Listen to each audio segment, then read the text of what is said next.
Welcome to Guided, a bilingual app that helps immigrant parents navigate U.S. financial and education systems independently. When you open the app, you're greeted with an onboarding screen where you select your preferred language, English or Spanish, and enter your name. This is saved locally on your device so you never have to enter it again.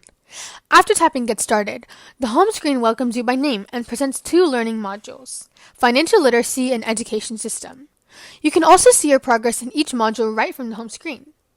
Tapping into Financial Literacy opens a list of 3 lessons, bank accounts, credit scores, and FAFSA. Tapping into Education System opens 3 more, how U.S. grades work, what GPA is, and how to apply for college. Opening a lesson shows the full content in clear, simple language. At the bottom of every lesson is a disclaimer reminding users that this is educational content only. When you're done reading, you tap Mark as complete and the button turns green. When you go back, a checkmark appears on that lesson automatically. The progress screen gives a full overview of every lesson across both modules, showing exactly what's done and what's still to go. Everything you just saw in English works exactly the way in Spanish. Every screen, every lesson, and every button is fully translated so the experience is identical for Spanish-speaking users. Guided was built for immigrant parents who rely on their children to explain U.S. systems, and we wanted to change that. We tested with immigrant families in our local community.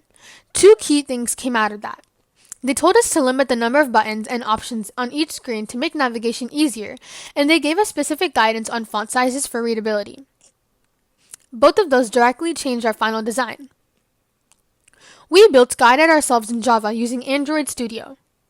This app has 5 screens, each its own Java activity, and all lesson content is hard-coded bilingually in lessondata.java. We use shared preferences to save the user's language, name, and lesson completion locally with no backend needed. We used AI as a debugging and setup tool during development. For example, when we ran into this Gradle error, could not install Gradle distribution from services.gradle.org, we used AI to diagnose it and fix the version mismatch in our Gradle wrapper properties file. We also used AI to walk us through syncing the project and configuring the emulator for the first time. Our app went through real iterations. We originally called it Family Bridge and planned to include personalized loan planning features. But with 2 people and a tight deadline, we made the decision to cut that and focus on a polished core experience instead. After user testing, we also simplified every screen based on direct feedback from immigrant families in our own community. Real product development means scoping down, listening to users, and shipping exactly what works, and that's what we did.